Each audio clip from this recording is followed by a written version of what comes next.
네, 두 번째 시간 가겠습니다. 두 번째 시간의 주제는 위임, 하나님의 역할과 우리의 역할입니다. 성경에는 돈에 관련돼서 하나님께서 나의 역할이 있다, 그리고 너희들의 역할이 있다, 이렇게 말씀해 주고 계십니다. 그런데 우리는 하나님의 역할을 내가 대신하려고 힘쓰면서 왜 이러지? 왜 이렇게 안 되지? 이런 삶을 살아가죠. 그리고 하나님께서 맡겨주시는 나의 역할, 하나님이 요청하는 나의 역할은 하지 않으면서 왜 이게 안 되지? 뭐가 문제일까? 계속해서 그 문제에 답을 찾지 못하고 살아갑니다. 우리 성도님들, 돈의 문제, 모르긴 몰라도 돈의 문제로 삶이 행복하지 못하고 또 걱정되고 또 미래가 두렵고, 그래서 하나님을 의지하기보다 돈을 의지하기 위해서 통장에 돈이 쌓아갈수록 나의 마음은 평안해, 내 마음은 괜히 영적 상태가 좋아지는 이런 삶을 살아가고 있지는 않습니까?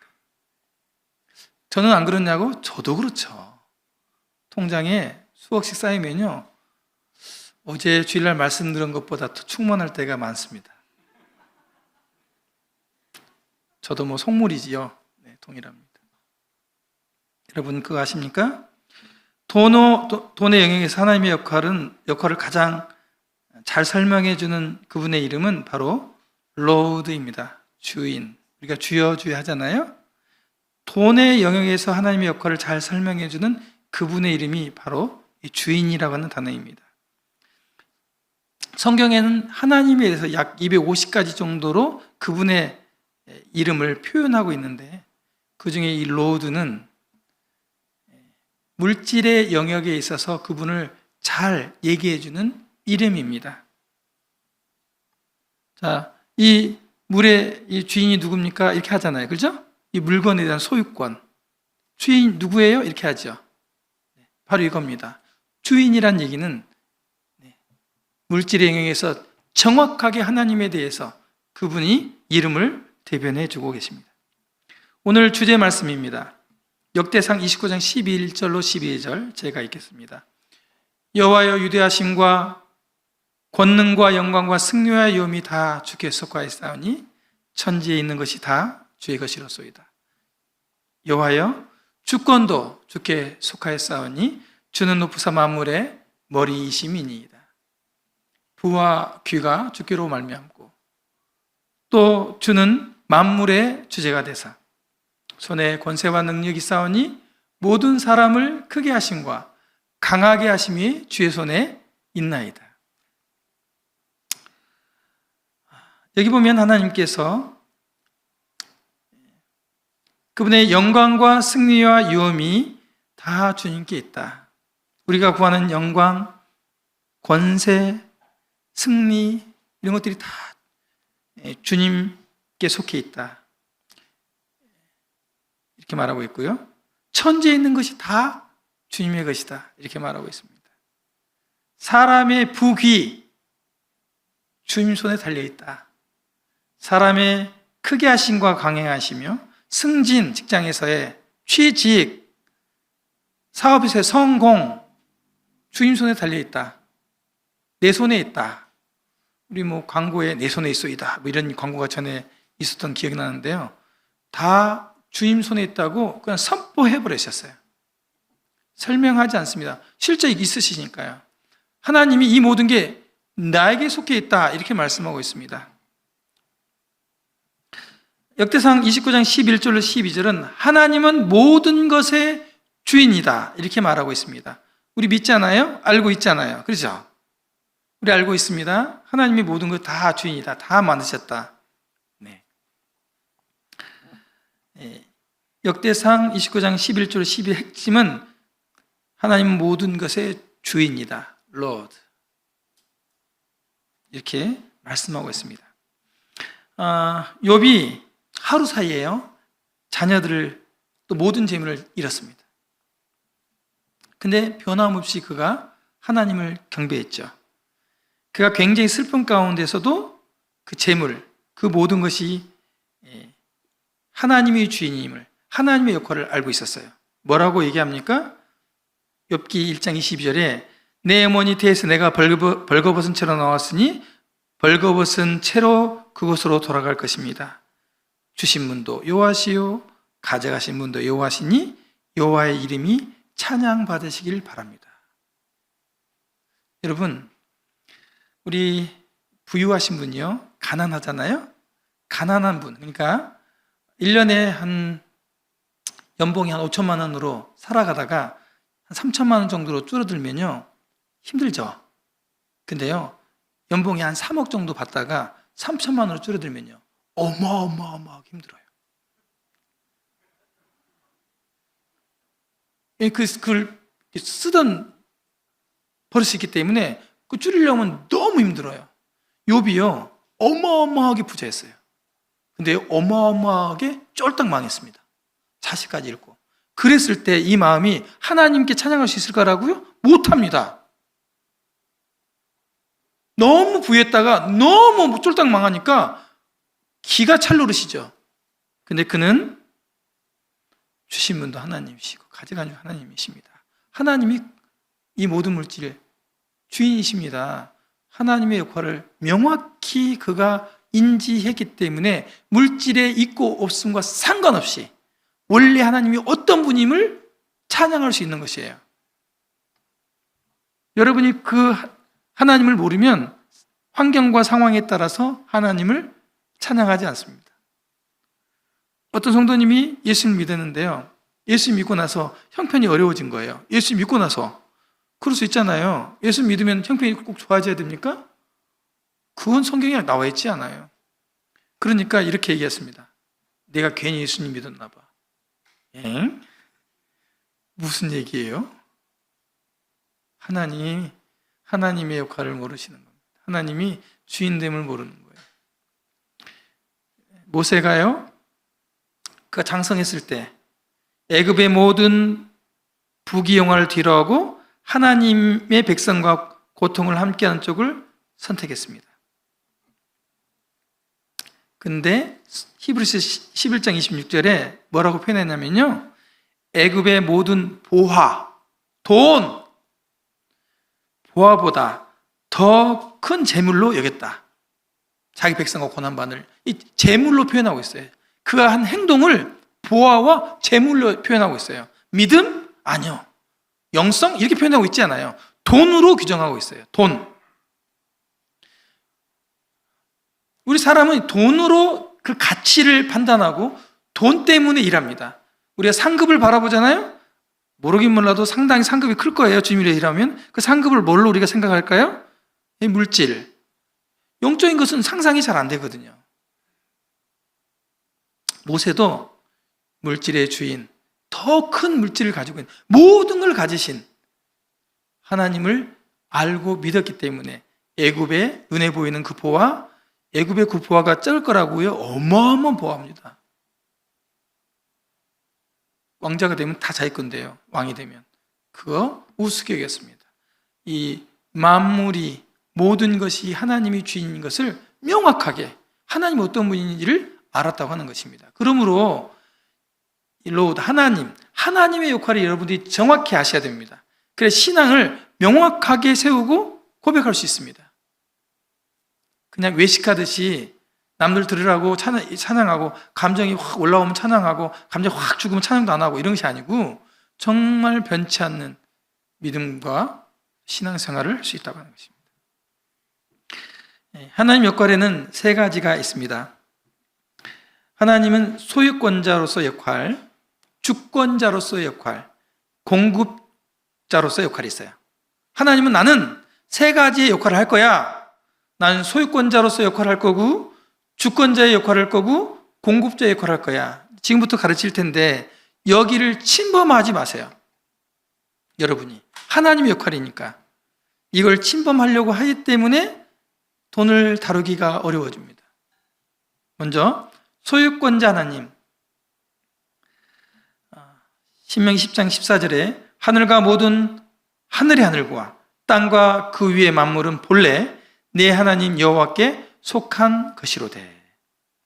하늘과 그 위의 하늘, 그리고 우리가 보는 땅, 그 위의 만물은 원래 하나님 거다. 지금 김아무개 서아무개 너희들 등기 내가지고 내 아파트 내 땅이다 얘기하고 있지만 본래 하나님 거다. 소유권이 나에게 있다 이렇게 말하고 있습니다. 그 소유권 내 거야. 하나님이 알려주는 거예요. 여러분, 서천주교회 여기 예배당 하나님 거다.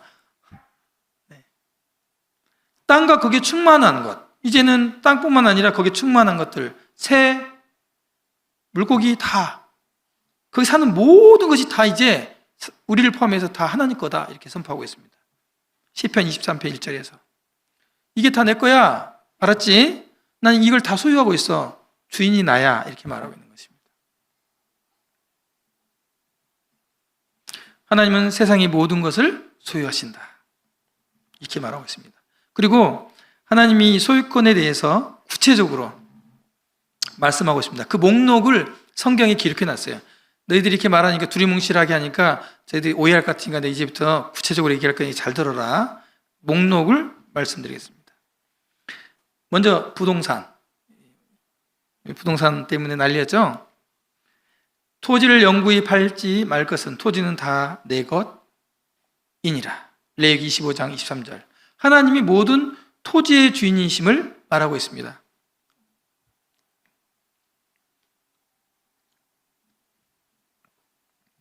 두 번째, 모든 재물과 증서, 은도 내 것이요 금도 내 것이니라. 만군의 여호와의 말이니라.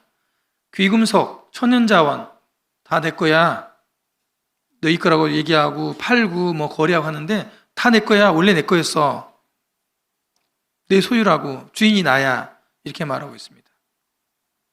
세 번째, 생명과 호흡이 있는 모든 것. 이는 산림의 짐승들과 무 산의 가축이 다 내 것이며 산의 모든 새들도 내가 아는 것이며 들의 짐승도 내 것이미로다. 내가 가령 주려도 내게 이르지 아니할 것은 세계와 거기 충만한 것이 내 것이미로다. 무슨 말씀이에요?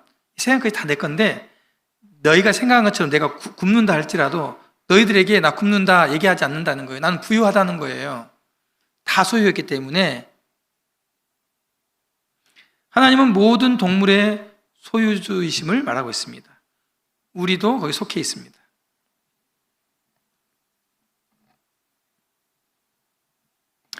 이 세상의 모든 재물에 대한 소유권이 하나님께 있다면 그럼 부자의 정의를 어떻게 해야 될까요? 여러분, 부자가 뭡니까? 부자.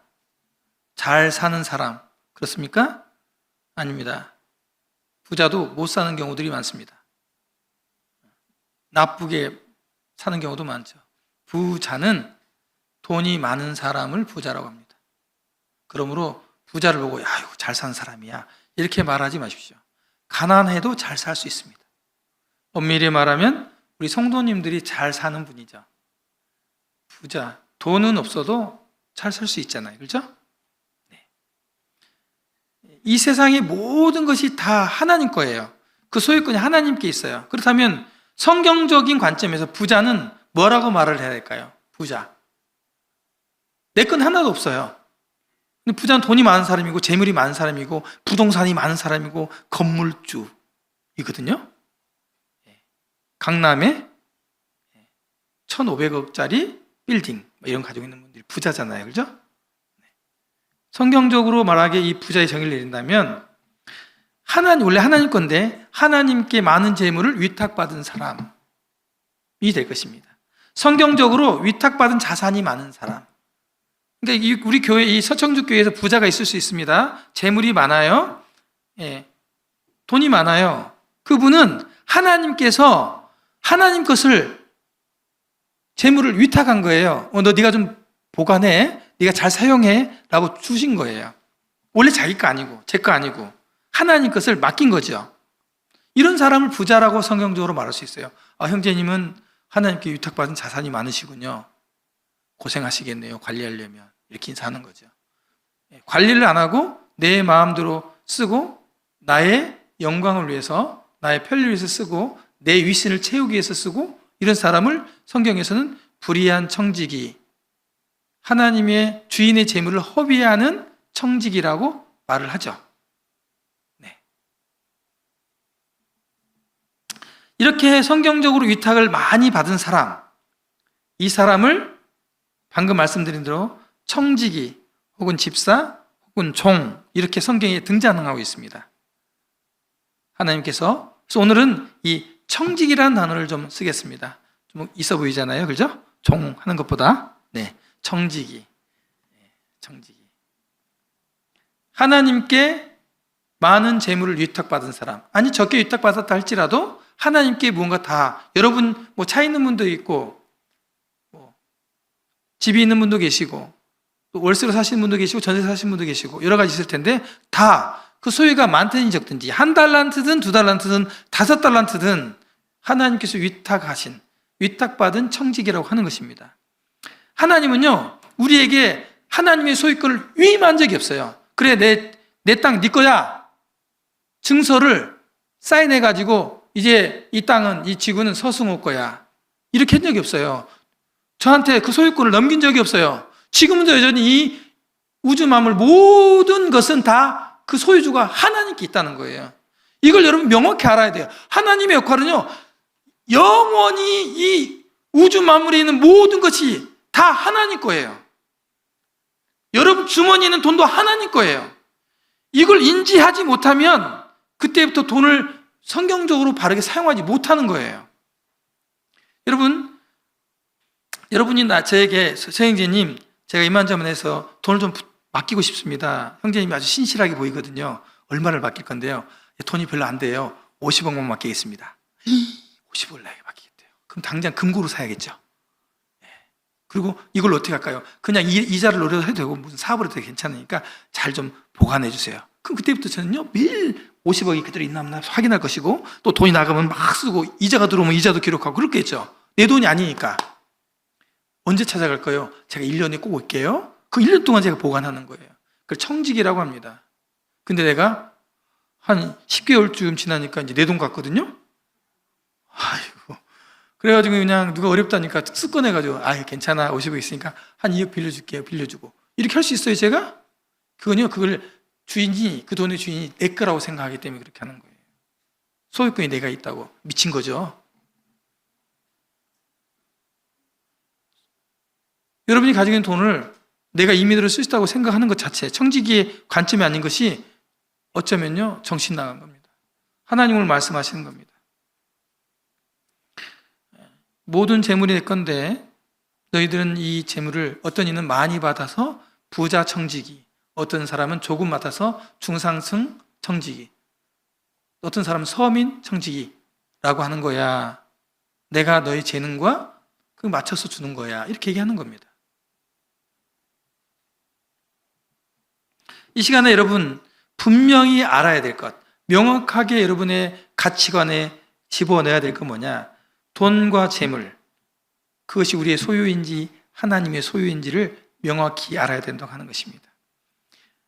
지금 가지고 있는 재물, 그리고 앞으로 소유하게 될 돈과 재물, 우리 젊은이들은 앞으로 얼마의 돈을 더 소유하게 될지, 하나님이 더 얼마나 더 자산을 맡기실지 모르겠지만 이 모든 것이 다 하나님의 것이라고 하는 것입니다. 저는 이 사실을 사업을 하면서 알게 됐어요. 일찍이 이 성경 말씀을 제가 몰라서 배우지 않았는데 알게 됐어요. 제가 한 10년도 넘었습니다. 사업을 하던 초창기였는데 제가 300만 원을 가지고 사업을 시작했습니다. 근데 좀 이제 사업이 좀 됐어요. 제 딸이 중학교를 들어갔는데 학교 옆에 아주 좋은 아파트가 있었습니다. 그리고 친구네 집에 놀러 갔어요. 아이고, 저는 부영 아파트 21평 임대주택에 살고 있는데, 거기 가니까 보지 못한 집들을 본 거죠. 친구의 집에. 너무 좋은 거야. 자기 방도 있고 막 예쁜 침대도 있고 너무 좋은 거예요.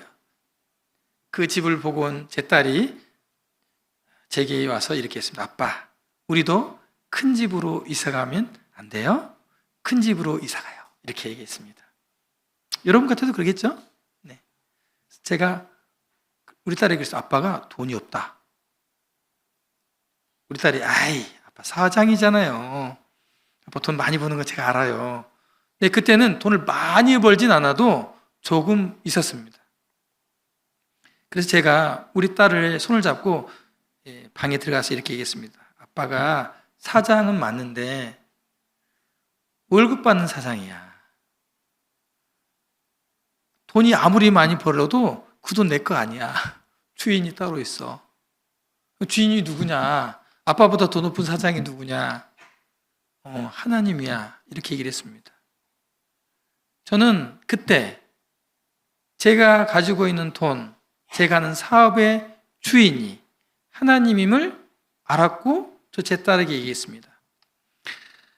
제가 다니엘의 기도를 하루에 아침, 점심, 저녁 크게 액자로 걸어놓고 이렇게 기도합니다. 아버지 하나님, 오늘 하루도 감사합니다. 오늘도 이 사업장을 허락해 주셔서 감사합니다. 이 사업장의 CEO는 하나님이십니다. 그리고 제 인생의 주인도 하나님이십니다. 이 첫 문구에서 이렇게 고백합니다.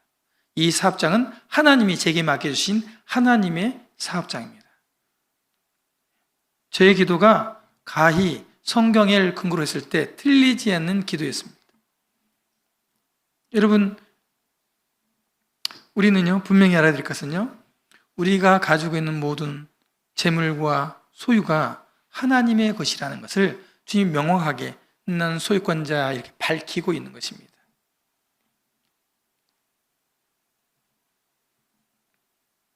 그리고 성경에서는요, 우리가 예수 그리스도의 참된 제자가 되려면 먼저 우리가 가진 모든 재물의 소유권을 하나님께 드려야 된다고 기록하고 있습니다. 누가복음 14장 33절에 이와 같이 너희 중에 누구든지 자기의 모든 소유를 버리지 아니하면 능히 내 제자가 되지 못하리라. 이게 뭔 말일까 싶었어요. 자산을 다 정리해서 길거리에다 버려야 되는 건가?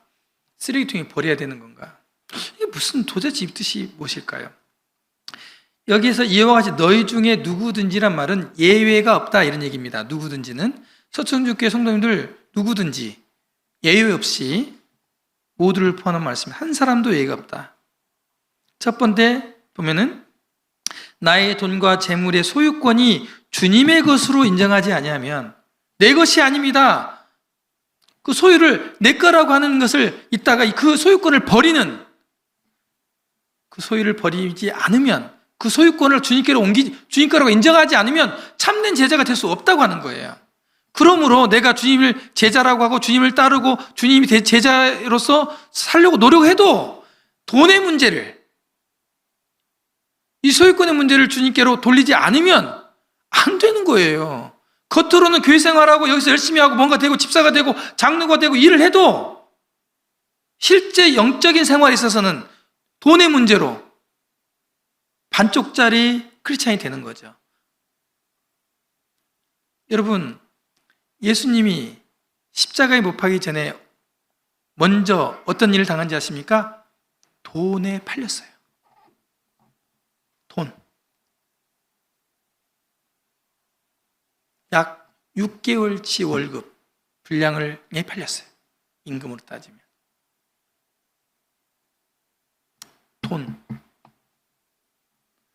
돈은요, 제자 되기는커녕 제자가 되기는커녕 예수님을 팔아요.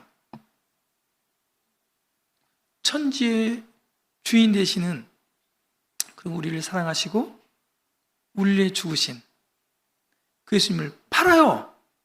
우리 얼마나 이 주일학교 시간에 팥죽 한 그릇에 장자의 명분을 판 그 에서를 욕합니까? 이 멍텅구리.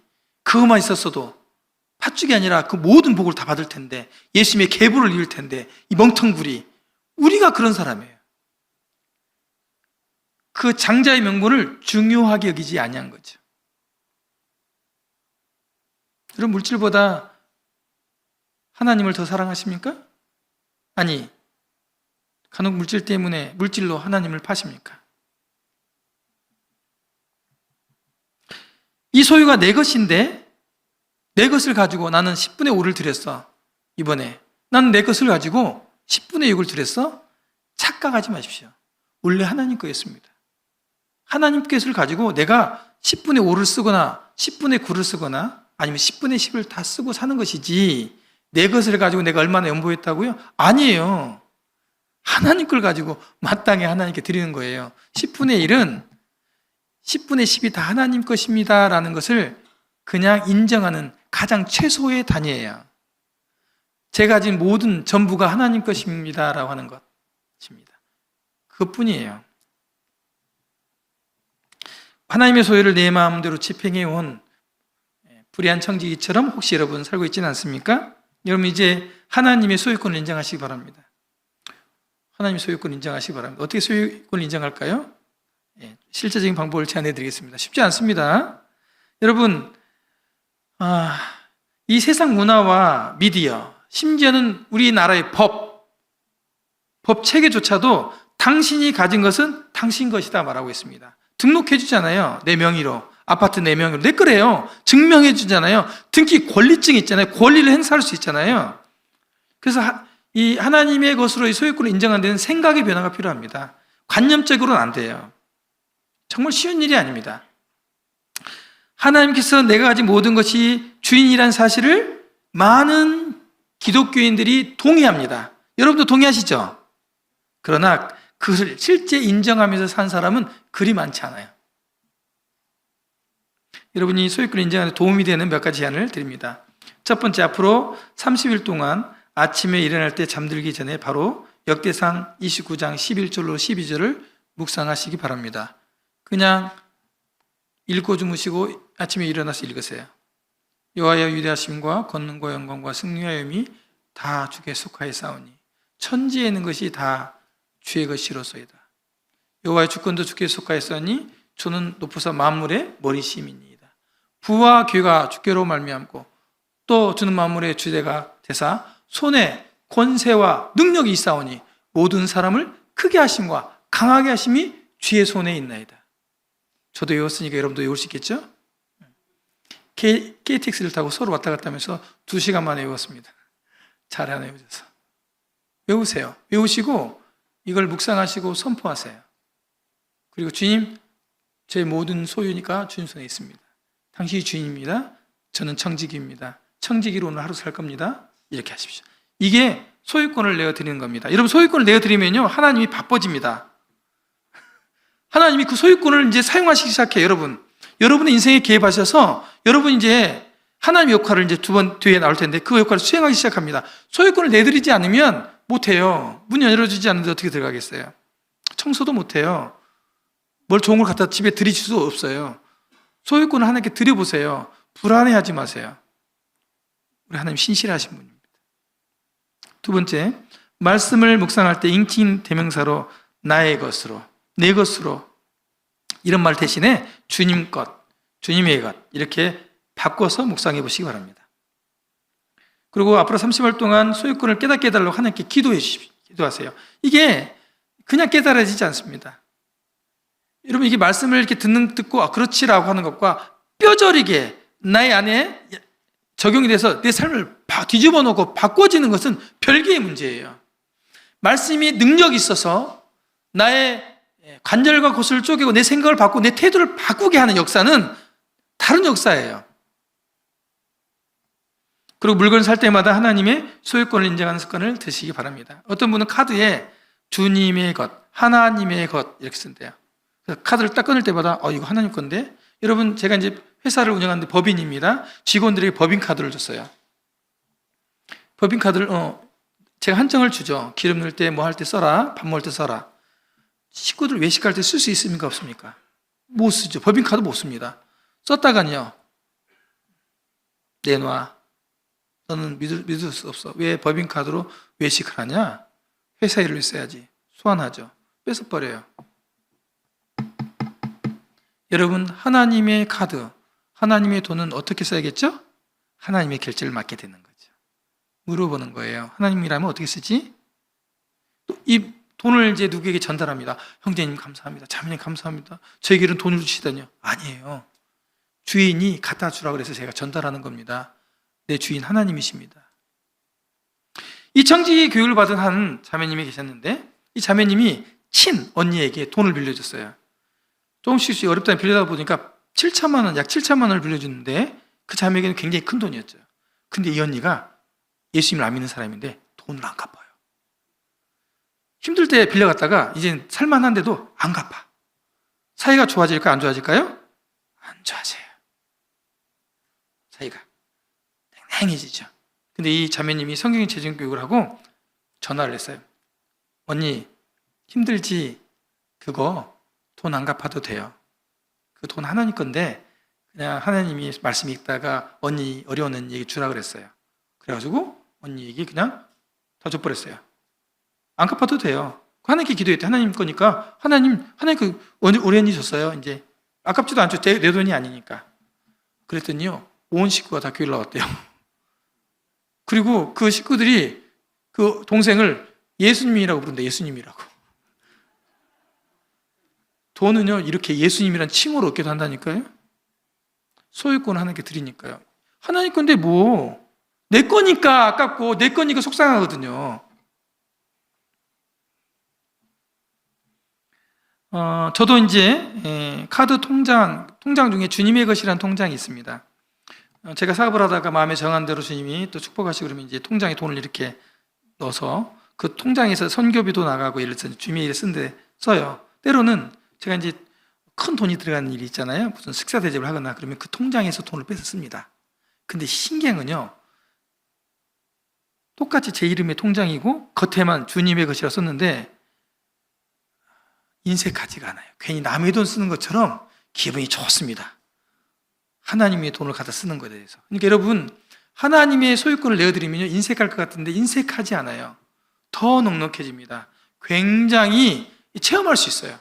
여러분 그래서 통장을 하면 주님의 것으로 통장도 만드시고 지갑에 열면 지갑에 딱 주님의 지갑 이렇게 써가지고 다녀보세요. 그리고 뭘 살 때 저건 꽂혔어 사야 돼 이렇게 하지 말고 최소한 30일 동안 기도하시고 주인님 하나님 이거 사야 될까요? 제 욕망입니까? 꼭 필요한 겁니까? 물어보고 하나님의 결제를 받고 해보세요. 이게 소유권을 인정하는 거예요. 구체적으로 더 알고 원하시면 9주간의 교육을 받으세요. 그러면 여러분의 삶이 구체적으로 변화가 될 겁니다. 여러분 하나님의 소유권을 인정하는 것은 또한 자족하는 법을 배울 때에도 매우 중요합니다. 우리 자족하는 것은 경건한 사람의 삶인데요. 어떤 사람이 이제 자족하는 법을 이제 배우기 시작했습니다. 이 사람이 이제 이 하나님의 소유권을 붙들고 살고 있는데 어느 날 차 한 대를 새 거를 구입했어요. 일주일밖에 안 됐는데요. 운전하고 나갔는데 누가 옆구리를 들이받았습니다. 새 차인데 일주일밖에 안 됐는데 이런 정말 우리 젊은 형제 자매님도 어떻습니까? 네, 꼭지가 돌죠. 지구보다 더 빨리 돌죠. 네. 그런데 이 그리스도인이 이제 이 사람이 소유권을 붙더니 그리스도인의 반응이 놀라웠습니다. 이가 이렇게 합니다. 주님, 왜 주님의 차에 흠집 나기를 바라신지는 모르겠지만 아무튼 주님 차에 큰 흠집이 났습니다. 별로 하나님 건데 뭐 렌트한 거예요. 렌트한 거. 내 차가 아니야. 예. 모르겠지만 왜 이렇게 그리고는 그가 자족하는 뭘 배우고 있는 거예요. 여러분 그의 태도를 보세요. 좀 정신 나간 것 같죠? 근데 그 받은 사람에게 대해서 삿대질하고 욕하겠습니까? 안 하죠. 경건한 사람이 됐어요. 사고 날 수 있죠. 일부러 냈겠습니까? 이게 하나님의 소유권을 인정하는 그분의 역할을 인정하는 데 나오는 반응입니다. 이게 돈을 다루는 힘이에요. 주권자 하나님 말씀드립니다. 여호와의 주권도 주께 속하였으니 역대상이고요. 시편에서 여호와께서 그가 기뻐하시는 모든 일을 천지와 바다 모든 깊은 데서 행하신다. 하나님은 소유권자도 되시고 궁극적으로 모든 사건, 모든 환경을 주관하신다. 그런 얘기입니다. 나에게 일어나는 일, 내가 이렇게 살아가는 것 하나님 다 주관하신다는 거 인정하셔야 돼요. 머리털까지 세신 하나님이 주권적으로 나를 그게 주권이에요. 이건 야 내가 주인인데 내 마음대로 못하니? 왜 이 그릇이 토기로 만든 그 토기장에게 왜 반문해? 나는 그렇게 할 수 있는 주권을 가지고 있어. 내가 너를 만들었다니까? 주권이에요. 하나님이 주권자 되심을 인정해야 돼요. 나는 왜 이렇게 가난합니까? 왜 난 저 형제처럼, 왜 저 자매처럼 안 됩니까? 이렇게 할 일이 아니라니까요? 지금 청지기로서 나는 왜 한 달란트밖에 안 줬어요? 이게 할 일이 아니라니까요? 그분의 주권을 인정하는 거예요. 그리고 그러면 어떻게 되는지 아십니까? 범사에 감사하게 돼요. 다른 건 다 감사해도요, 돈의 문제에 있어서는 절대 감사 못 합니다. 특히 나는 400만 원 버는데 다른 사람 800만 원 버는 절대 못 해요. 똑같이 일하는데. 우리는 그렇습니다. 왕의 마음이 여호와의 손에 있음이 마치 보물과 같아서 그가 임의대로 인도하시느니라. 인류의 모든 족속을 한 혈통으로 만드사 온 땅에 살게 하시고 그들의 연대를 정하시고 거주의 경계를 하나 하셨으니 하나님은요, 통치자의 마음까지도 움직일 수 있다. 주권적으로. 그리고 국가의 존속기관이나 그 기관이나 그 다음에 경계까지 주관한다. 우리가 왜 저기 벌반, 발에 있을 때 말이에요, 우리 땅이 넓었어야 되는데 이렇게 하잖아요. 그것도 하나님 주관하는 거예요. 그분 주권이 달려 있어요. 세계를 통치하시거든요. 모든 것이 다 하나님의 손에 달렸다. 이렇게 말씀하고 있는 것입니다. 그분의 주권자 하나님을 그분의 역할이에요. 주권을 행사하는. 이걸 인정하셔야 된다고 하는 것입니다. 이거 보세요. 이 다니엘서에 보면 느부갓네살 왕. 와, 이 엄청난 왕입니다. 이분 한번 연구해 보세요. 대단한 왕입니다. 살아있는 신이라 할 정도로 대단한 권력 가진 분이 이렇게 합니다. 내가 지극히 높으신 이에게 감사하며 영생하신 이를 찬양하고 경배하였나니 하늘의 군대에게든지 땅의 사람에게든지 그는 자기 뜻대로 행하시나니 그의 손을 금하든지 혹은 이르기를 내가 무엇을 하느냐고 할 자가 아무도 없도다. 이 사람의 말 한마디면 안 되는 게 없었습니다. 무의 수위를 창조할 정도의 권한을 가진 느부갓네살 왕이 이렇게 말합니다. 하나님의 주권에 대해서, 그분의 권세에 대해서 이렇게 말하고 있어요. 이렇게 고백하고 있어요. 그렇다면 우리는 어떻게, 하나님은 우리는 어떻게 고백해야 될까요? 마땅히 그분의 주권을 인정해야 될 것입니다. 여러분의 있는 처해 있는 모든 상황, 누가 주관하신다고요? 하나님이. 이걸 인정하지 못하는 거예요. 이걸 인정하지 못하는 거예요. 그래서 이렇게 주어진 이 상황을 극복하고 내가 더 나은 상황으로 만들 거야. 난 부자가 될 거야. 발버둥 치는 거죠. 그분의 주권을 인정할 수 없어. 나만 그렇게 할 리가 없잖아. 이렇게 생각하는 겁니다. 우리 관념 속에, 우리 태도 속에 그래요.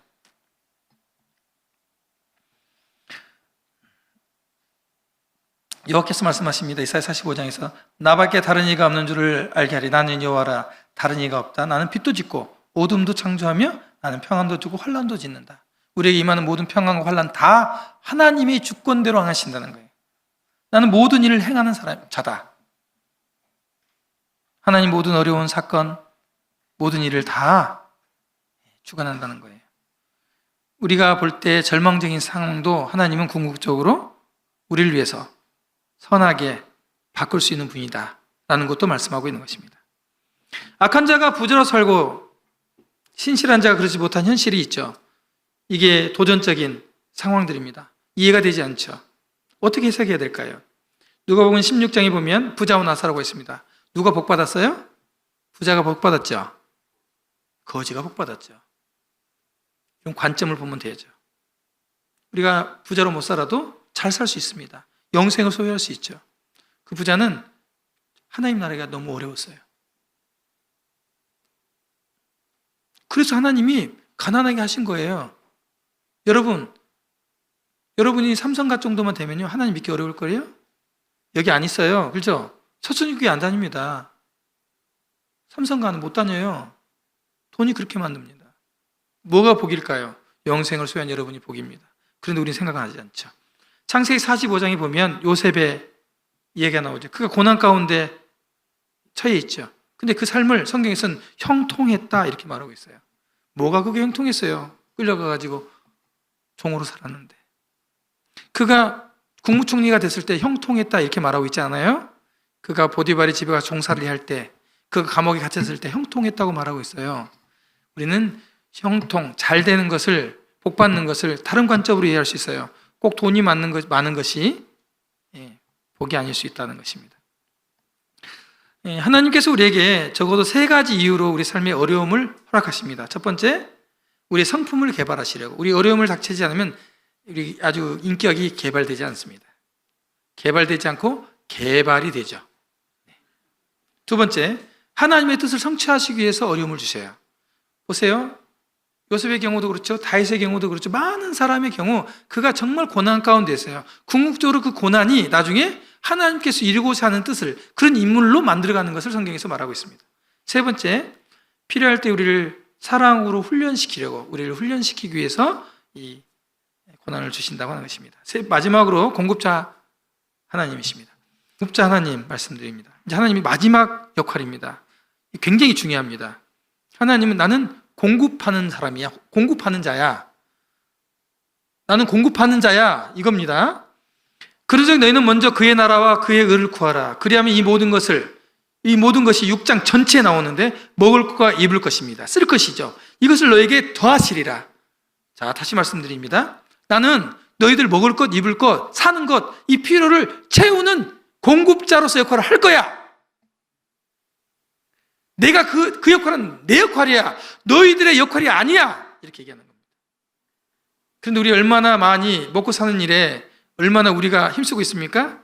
힘써야죠. 주님이 일하지 않으면 먹지도 말라 하셨으니까 일하는 것과요, 하나님 역결을 침해하고 더 넘어서서 주권도 빼앗고 소유권도 빼앗는 그런 신앙과는 다른 거예요.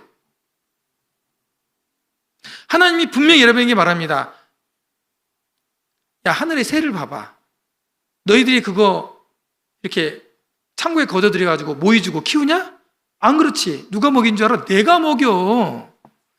야, 저 들에 풀 봐봐. 저 들에 있는 나무, 꽃 봐봐. 누가 그게 물 주고 누가 기르지? 내가 하고 있어. 내가 다 하고 있거든. 근데 있잖아, 너희들은 저 새보다 더 귀해. 1순위야, 나에게.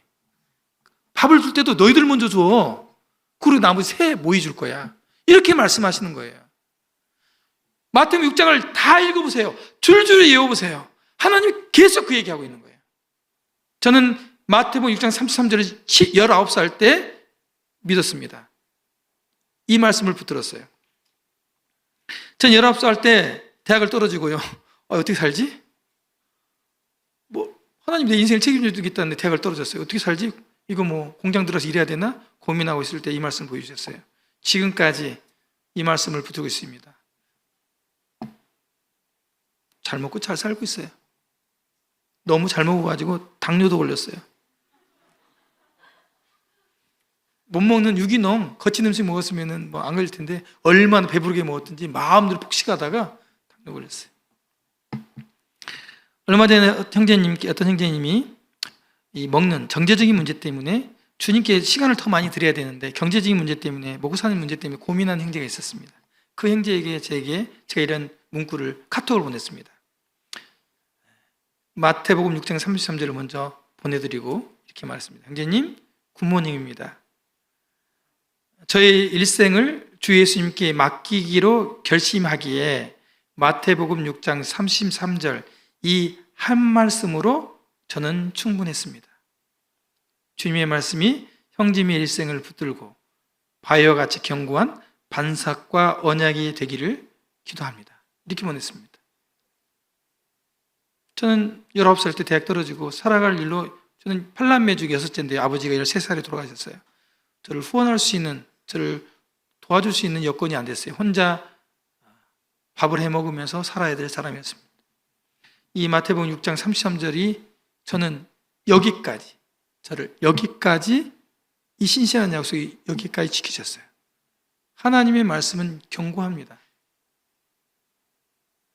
바위에 새긴 글씨도 세월이 지나면 닳아지고 희미해지는데 하나님의 말씀은 절대로 희미해지지 않습니다. 하나님은 나는 너희들을 먹이고 입힐 자다. 이게 내 일이야. 내 역할이야. 너희들 내 역할 침해할 생각하지 마.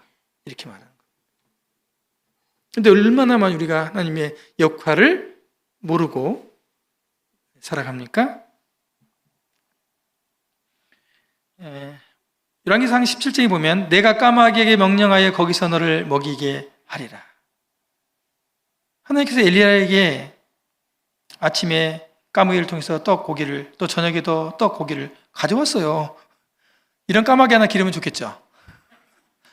까마귀야 피자도 배달해주고, 오늘은 통닭이 먹고 싶구나, 홍닭도 갖다 줘. 얼마나 이런 까마귀 지금 보내주셨겠죠. 보내주신다니까요. 하나님은 초자연적인 법으로 여러분 먹이세요. 저는 많이 경험합니다. 여러분 이 일만 있었습니까? 사르밧 가부를 보세요. 통에 밀가루와 병의 기름이 없어지지 않습니다. 이스라엘 백성들이 광야를 지날 때 메추라기와 만나를 먹이셨습니다.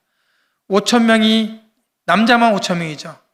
쫄쫄 굶게 생겼을 때 애 먹을 줄임배를, 꼬맹이 하나 먹일 그 도시락, 그거 먹으면 끝날 이 오병이어, 작은 보리 덩어리, 이걸로 5,000명을 먹이고 12바구니를 거뒀어요.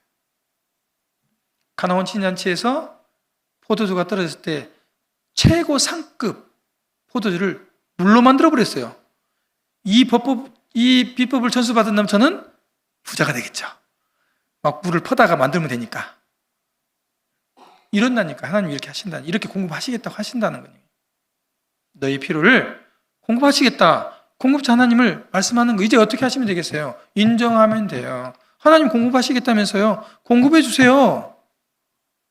이렇게 얘기하고 있습니다. 저도 그렇게 얘기하고 있어요. 그런데 이상하게 하나님이 내 믿음이 떨어질 쯤 딱 닥쳐서 응답한다는 게 비밀인 거죠.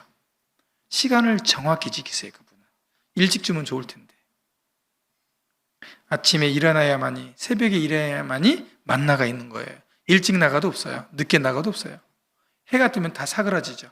정확한 타임에 하나님이 주십니다. 이건 좀 간증을 우리 아내가 왔기 때문에 하겠습니다. 제가 경제적으로 어렸을 때 주일학교 교사 일을 했습니다. 주구장창 캠프 다니고 주구장창 주일학교 했습니다. 집안에 쌀이 떨어졌는지 생각지 않고 그냥 교회 일만 했습니다. 저와 같은 형제와 믿음 있는 형제와 결혼하면 여러분 고생하십니다. 근데 신비한 일을 경험하죠. 우리 아내가 평생 처음이자 마지막으로 제게 이렇게 얘기했습니다. 여보, 어쩌시려고 그래요? 그 말은 집에 쌀이 떨어지는데 돈은 안 벌고 왜 캠프에 가시려 하십니까? 이런 얘기죠. 캠프를 막 나서는 저에게 그 얘기를 했습니다. 제 아내 마음에 성령의 소멸이 왔습니다. 기쁜 마음으로 사역하러 가려고 그러는데 돈 얘기를 꺼내가지고 말이야, 심기가 불편하게 이렇게. 종종 우리는 그러죠. 믿음 있는 자매님들이 가끔 형제의 믿음을 떨어뜨리기도 합니다만은, 그러면서 나가면서 이렇게 얘기했습니다. 하나님, 책임지셔야 될 겁니다. 이번 일 책임 못 지시면 저 주님 못 찾아가요. 아시죠? 아무런 걱정 없이 갔습니다. 다녀오니까요, 월말 쌀값을 줘야 될 날이 일주일밖에 안 남았어요. 뭔들 어떤 수로 살림비를 벌어 일주일 남았는데. 그런데요, 갑자기 제가 절대 모르는 사람이 중고 고장난 건설기기를 싣고 왔어요. 자기 차로 트럭으로. 또 그리고 내가 일하고 있는 게 어떤 형제님 농기계 수리센터, 한 반절은 비가 맞고 반절은 비가 맞지 않는 처마 밑에서 장비를 수리하고 있었는데 거기다 떡 내려놓고 수리해달라는 거예요. 처음 보는 사람이었어요. 웃기죠? 처마 밑에서 수리한 사람한테 이걸 맡길 리가 있나요? 고쳤어요. 다 수리하고 하니까 일주일 동안 하니까 제 기억으로 한 200만 원 가까이 돈이 벌렸어요. 우리 일이 돈이 많이 남는 일이에요. 기술이 있으면. 중장비 수리 일이 어렵지만. 그래서 제가 돈을 벌었습니다. 그리고 그 돈을 제 아내에게 자, 받아 하고 줬어요. 그리고 아내는 기억할지 모르지만 우리 하나님은 이런 분이야, 이렇게 얘기했던 것 같아요. 이게 우연이라고요? 그냥 우연일치라고요? 천만의 말씀입니다. 제 삶은요, 이런 일로 가득 차고도 남습니다. 하나님의 소유권, 공급자들님 인정하세요. 진짜 믿으세요. 진짜 믿어도 됩니다, 하나님을. 하나님을 이렇게 믿는 거예요. 그분을 이렇게 인정하는 거예요. 돈을 주인으로 섬기면서 주여 주여 하고 교회 와서 예배드리고 감동한다고요? 그럴 수 있죠. 절대 말씀이 뿌리를 못 내릴 것입니다. 돈은요, 우리의 마음을 콘크리트처럼 말라 비틀어지게 합니다. 단단하게 절대로 열매를 거둘 수 없어요.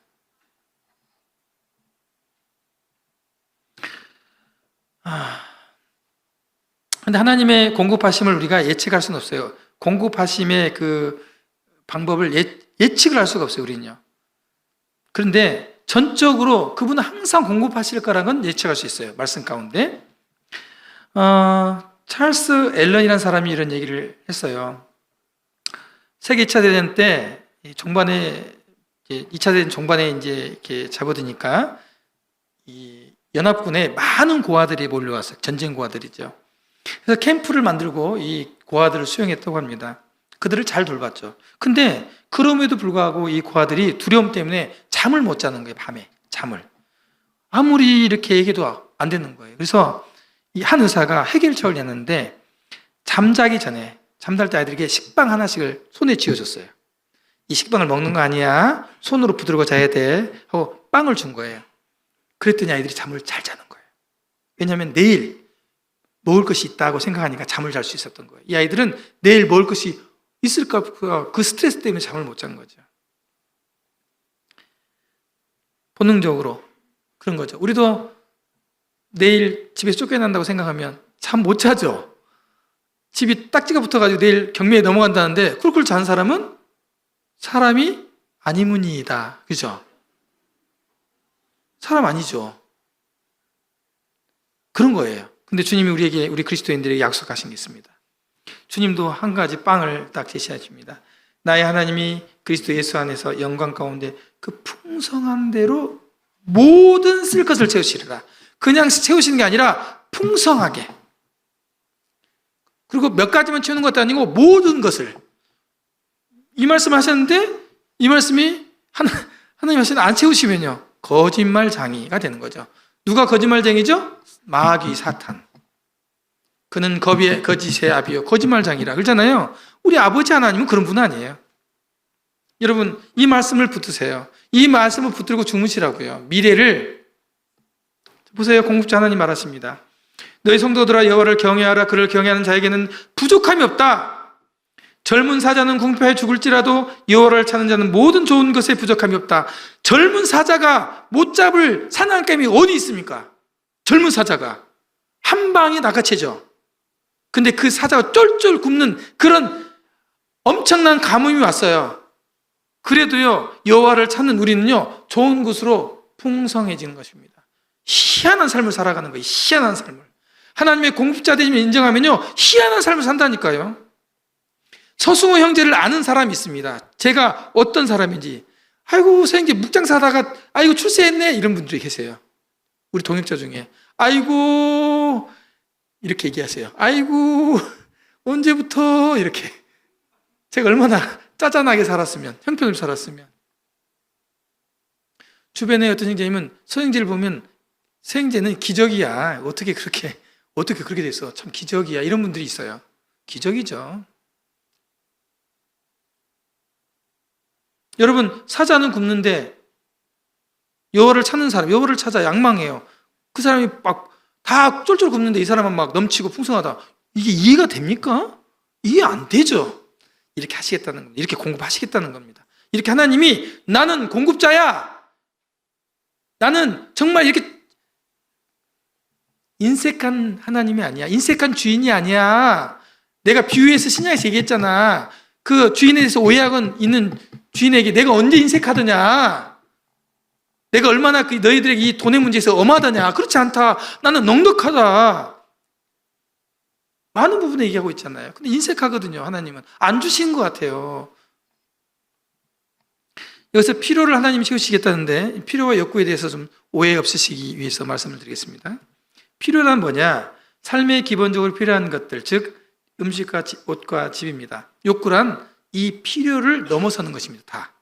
하나님은 필요를 채우시겠다 했지, 여러분의 욕구나 욕망을 채우겠다 하시지 않았어요.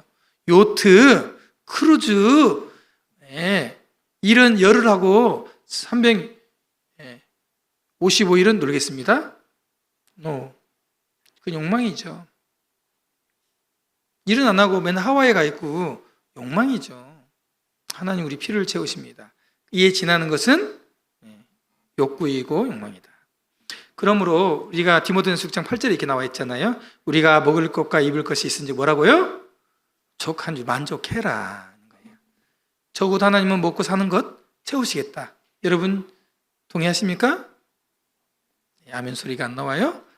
얼마 더 큰 소리로 제가 명확히 말씀을 드려야 될까요? 네. 여러분 하나님의 인정을 인정하시기 바랍니다. 오늘 마태복음 11장 28절과 30절 보면 수고하고 무거운 짐진 자들아 다 내게로 오라. 내가 너희를 쉬게 하리라. 나의 멍에를 메고 내게 배우라. 내 멍에는 쉽고 내 짐은 가볍다.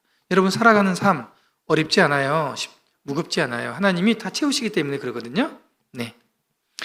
오늘 하나님의 소유권자, 또 주권자, 공급자의 역할을 밝히셨습니다. 나는 이 세 가지의 역할을 한다. 알겠니? 이렇게 말씀하십니다. 여러분 이제 이 하나님의 역할을 여러분 인정해야 됩니다. 그러면 우리의 역할이 있는데 우리의 역할을 알려드리겠습니다. 우리 역할은 아주 단순하기 때문에 5분 남겨놓고 말씀드립니다. 우리 역할은요 청지기입니다. 청지기. 따라서 하면 청지기. 청지기가 무엇입니까? 그리고 맡은 자들에게 구할 것은 충성이니라. 남의 물건을 맡아서 관리하는 사람을 청지기라고 해요. 그리고 청지기가 해야 될 일은요 청지기 역할인데 충성하라는 거예요. 충성. 맡겨진 하나님 맡겨준 것에 충성하라. 성실하게 잘 관리하라. 이게 우리 역할입니다. 첫 번째 받은 것에 충성하시기 바랍니다. 여기 보면 어떤 사람이 타국에 갈 때 그 종들을 불러서 자기의 소유, 이 주인의 소유를 맡겼어요. 각각 그 재능을 따라서 한 사람이 금 5달란트, 또 2달란트, 한 달란트. 그러니까 왜 나는 1달란트 줘요? 에이 기분 나빠. 관리 안 해. 이렇게 하면 안 된다는 거예요. 제가 최근에 작년에 정업에 확장을 했습니다. 어우, 기분이 별로 안 좋아요. 수십억을 들여서 이렇게 투자를 내가 크게 확장을 했는데 별로 스트레스를 받고 힘듭니다. 별로 기분이 안 좋아요. 왜 기분이 안 좋을까요? 내 것이 아니니까. 내 게 아닌데 골치 아파요. 더 많은 일을 맡겼어요, 하나님이요. 더 많은 일을 맡겼다고요. 그럼 제가 더 스트레스 받고 일을 많이 하겠죠. 별로 기분이 좋지는 않습니다. 내 거면요, 기분 좋죠. 이거 차이예요. 5달란트 받은 사람이요, 종이 그다지 쉽게 5달란트 남긴 게 아니라니까요. 자기 돈도 아니야. 주인 돈인데 5달란트 이거 큰 돈인데 이거 망하면 어떻게 하냐. 얼마나 스트레스 받았겠어요.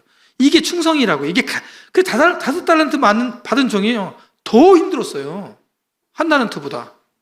그러지 않겠어요? 여러분 생각해 보세요. 맡긴 돈을 내한테는 야 1,000만 원 관리해? 너는 한 200억 관리해. 생각해 보세요. 200억 어떻게 관리할 거예요 이거? 땅이 묻을 거예요? 어떻게 할 거예요? 머리 아파요. 남의 것, 크게 보이는 것 좋지 않습니다. 하나님께 받은 것 충성하시기 바랍니다. 두 번째 그리고 넘어가겠습니다. 네, 모든 영역에 충성하십시오. 드리고 일하고 또 정직하고 오늘 이제 나가면서 쭉 지출하고 이런 것들입니다. 모든 영역에서 충성하시고요. 그렇다면 이 신실하게 돈을 잘 관리하면 어느 유익이 있는데 첫 번째 예수 그리스도 친밀한 관계를 맺습니다. 주인의 즐거움에 참여할지라. 가까이 오라는 거예요. 하하하 호호호 막 얘기하면서 주고받자는 거예요. 예수님과 깊은 관계 속에 내가 할 얘기가 있는데 말이야. 야 이거 비밀인데 야 이건 팁이야. 잘 들어봐. 인생의 비밀이 있어. 야 하늘의 보화가 이거 있는데 이런 얘기 다 해주신다는 거예요. 주님과 친밀한 관계를 갖는 거예요. 두 번째 성품이 개선돼요. 돈은요 사람의 진짜 성품을 가늠하는 지표가 된다 이런 말이 있습니다. Money talk, 돈은 말한다 이런 말이 있습니다. 여러분 돈은요 그 사람이 카드를 가지고 일주일 동안 썼던 영수증을 보면 그 사람이 어떤 사람인지가 나와요. 그냥 미용실을 그렇게 다니면서 얼굴 관리만 하면 그 사람이 같이 거기 있는 거예요. 돈 쓴 걸 보면 그 사람이 같이 여기 있는데 돈을 쓰거든요. 지출을 보면 그 사람 인격이 가늠돼요. 돈을 성경에서 보면 이 성품 개발을 위해서 하나님이 이 돈을 가지고 그 사람을 다루신다고 하는 것입니다. 보세요. 성경에 보면 돈에 넘어진 사람이 더 많아요. 성공한 사람보다 많죠. 뭐 가룟유다도 그렇고 롯도 그렇고 나반도 그렇고 굉장히 많아요. 탕자도 나오고 막. 세 번째로 신실하게 돈을 관리하면 재정이 안정이 됩니다. 혹시 이제 부채가 있다면 부채에 벗어나기 시작하고 더 지력을 소비하고 미래를 위해 저축하고 또 그리스도의 사역에 더 많이 드리게 되는 아주 재정이 안정되는. 더 많이 드리면 줄어들 것 같아요? 천만의 말씀. 더 많이 드리면 안 줄어듭니다. 이게 신기한 거예요. 중생의 원리입니다. 불충성하면요, 재물을 낭비하면 청지기직을 뺏길 수 있어요. 불의한 청지기직을 뺏기잖아요. 여러분 돈 관리 잘못하면요, 하나님께서 맡긴 청지기직 뺏깁니다. 주지도 않고 맡기지도 않아요.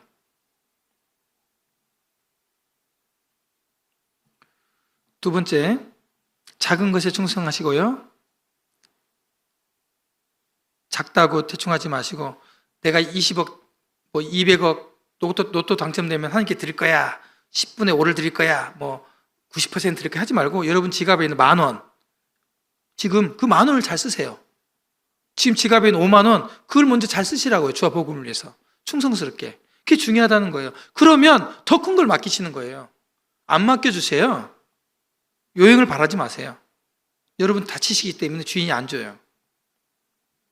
세 번째, 다른 사람의 소유물에 충성하십시오. 너희가 만일 남의 것에 충성하지 않으면 누가 너희의 것을 너희에게 주겠느냐. 여러분이 남의 것, 내 것이 남의 것에 충성하지 않으면 여러분 것을 주시지 않습니다. 이런 거죠. 여러분 호텔에 간 적 있죠? 호텔에서 여러분 샤워를 어떻게 해요? 몇 시간 해요? 집에서 하는 만큼 해요? 집에서 하는 것보다 더 해요? 더 하죠. 누구 거니까요?